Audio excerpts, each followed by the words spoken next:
Hi, it's Chris with Implied Music, and we've been talking about chromatic mediants, modulations to tonal centers a third away from our home key. They're surprising and bright, and we can do it on a chord by chord basis or just wholesale, pick up the whole tune and move it to a new key. Well, in the American Songbook, which I've said so many times is just a great resource for us as we learn music theory and study things, there are just tons of examples. I didn't have to go far to find 5 tunes to look at. We'll see if we can burn through them today.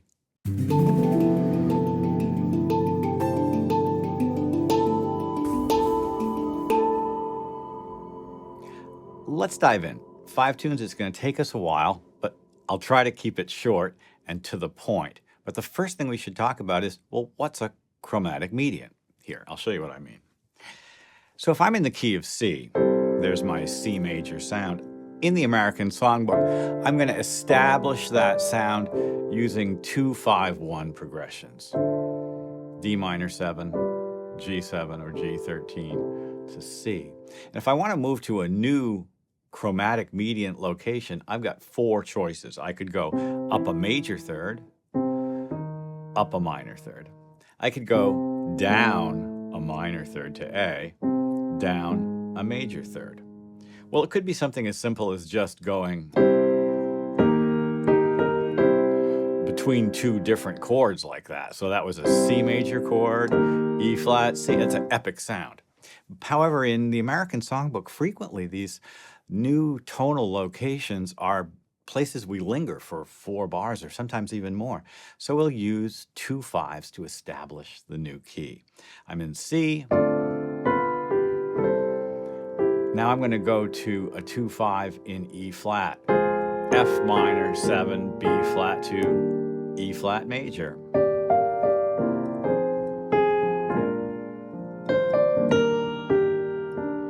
How about a 2-5 in C to get back home again?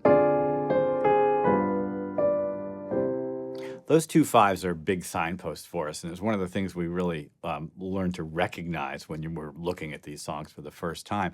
And we may see them in our examples here. And our first example is really the one that popped to my mind right away. The title of the song is Long Ago and Far Away. Do you know it? Maybe not. It's a Kern, Ira Gershwin song. Jerome Kern music, Ira Gershwin lyrics. Long ago and far away.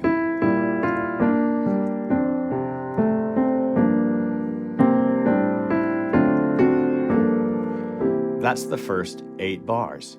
And the idea of some distance in time and some distance in space is interesting here because the use of the chromatic mediant modulation coming up right now in the first ending, right here. Let's play through the whole song and just kind of talk about what's happening. 1 6 2 5, very standard. I love the major 7 in the melody. The melody keeps dropping by a step. And that really feels like it should go back to F, but no, it goes to the A flat 6.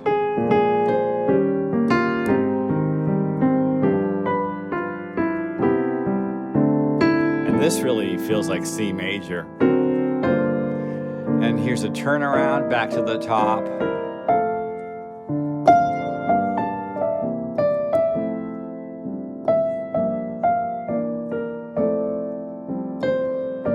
We're going to take a second ending. Here's the second ending, and the second ending is C minor 7. And that's a 2-5 going to B flat,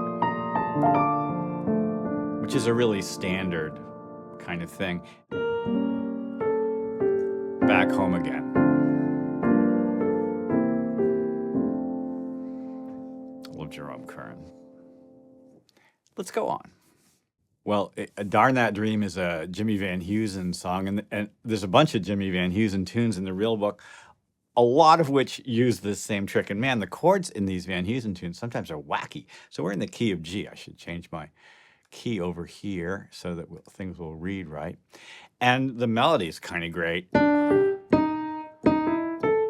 love that chromatic thing.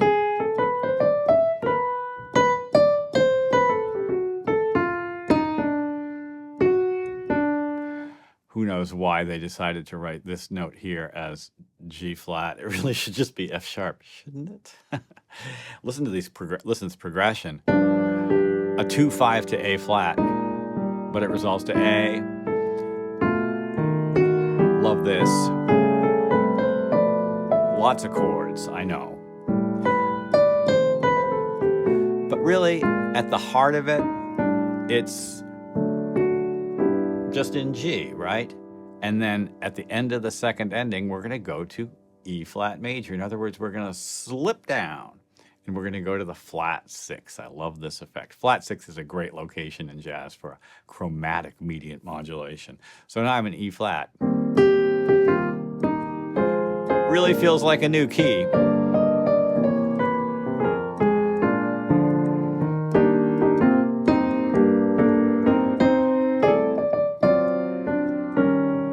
And we're back to G.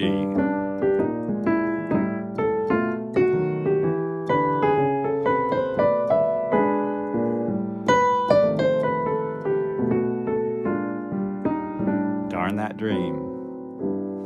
And again, I feel like that use of the chromatic mediant, it has to do with the lyric and the title of the song, right? A dream world that's the same, only really, really different. This is the great thing about chromatic mediants and why they're used in so much cinematic music, because it creates a sense of otherness or a sense of place that expands beyond what we can see and experience. So it's a great musical trick. All right, we have a couple more tunes, so let's keep going. I like to do Easy Living as a ballad, and just quickly scanning through the tune, you can see we're in F, and all this stuff is just really normal F type chords until we get past the second ending. There's the second ending right there, into the bridge, and the bridge goes from F to D flat major. Again, it's the flat 6, and you know, we've definitely seen that before. The melody in this song covers a very wide range, and there's lots of skips, arpeggios, wide leaps. It takes more than a little bit to sing this song, which is called Easy Living. It's kind of an inside joke, I think. Ha ha, kids, this isn't going to be easy for you.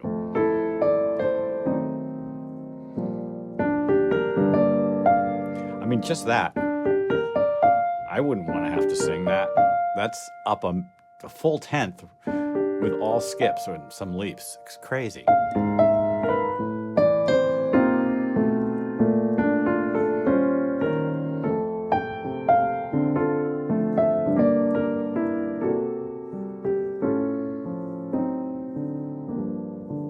So that's the A section, right? After the repeat, we just kind of bail out, right? And we're in F. B flat 7, E flat minor is a 2, 5, A flat 7 to our new key center, a chromatic mediant modulation, the D flat major. 1, 6, 2, 5, 3, 6.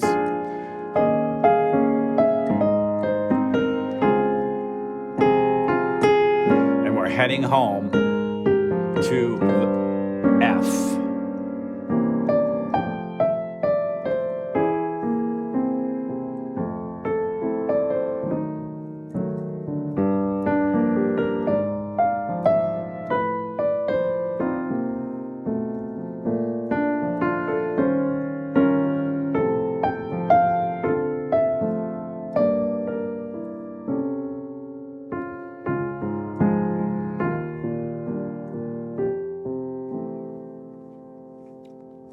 The flat 6 as a location in the American Songbook standards is probably the preferred chromatic mediant modulation destination.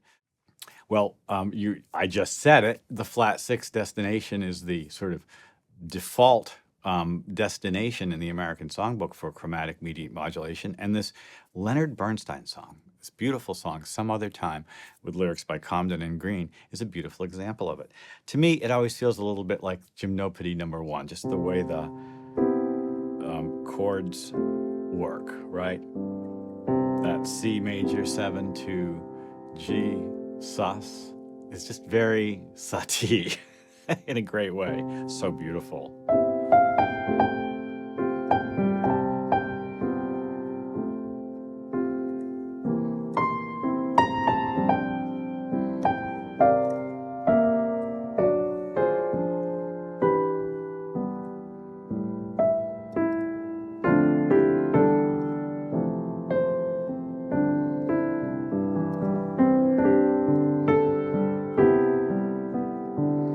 It's such a great melody. And we feel really stable in this sort of space, don't we?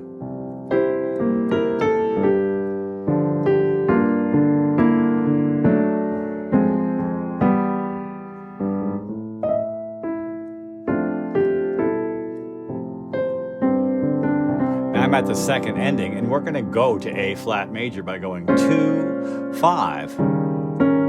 And now I'm in A flat major. There's actually a key change here, right? And we have the same progression. That's a 1 chord followed by the 5 sus. Right? It's the same progression. A flat major 7, E flat 7 sus. So let's do that. Turn around again. We walk up.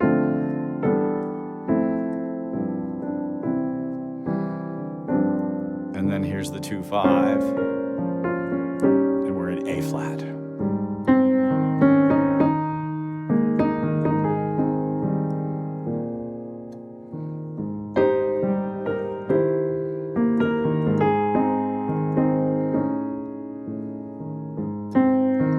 And now we're heading home to C, and there's the key change.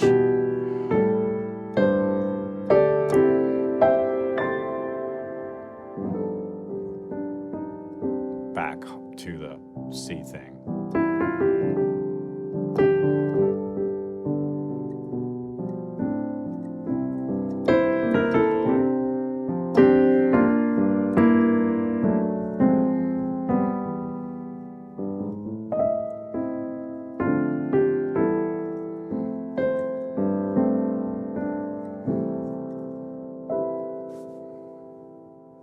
This is a classic.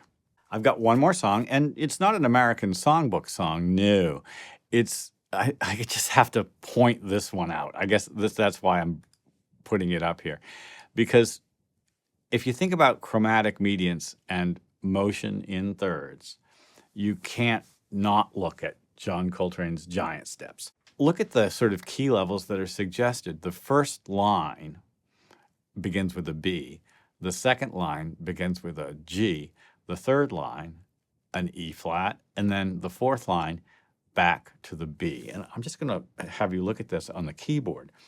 B, G, E flat. And those are all major chords. If I play them like this, you can easily hear how they fall by thirds and create a chromatic mediant set of locations. Now, also, the progression itself here, B to D, is a surprising chromatic mediant change because B major and D7 don't exist in any key. The same thing happens here. G and B flat 7 do not appear together in any key. So you get kind of a really strong effect. Very strong. And then kind of a 2-5 to get us home to G. And then we'll do exactly the same thing again to get us to B, a 2-5 to get us to E flat, a 2-5 to get us to G, a little turnaround, and this is sort of back home again to B. And I gotta say, that's a lot of key centers to go through, and it's why soloing over Giant Steps is a huge challenge, and why the title is so kind of clever, because it suggests these chromatic mediant modulations down in major thirds. Now, I suppose we could just blow over it and do whole step scales, but you're like, I have no idea how to attack a tune as cerebral in a sense as this. And maybe those of you who are really actually good jazz players could enlighten me about it. But I know enough to know when I hear something like this that the level of intellect and just sheer power of creativity that's gone into it is massive. And the use of chromatic mediants as centers in this chord progression is undeniable. It's a really powerful tool. Shows up in tons of, American songbook classics, the standards, the chestnuts, and it encourages us to be able to negotiate our instrument in a bunch of different keys. Most really good songs and extended compositions want to touch on different key levels and different sort of locations. And it's sort of like spatial or temporal almost. It's like composers think of these chromatic mediant destinations as another room in the house or a surprising part of town that you haven't visited before. That's sort of how I experience them anyway. Well, I hope this has been useful. Like and subscribe, ding the bell. You'll be notified when I do my videos. I'll see you next time.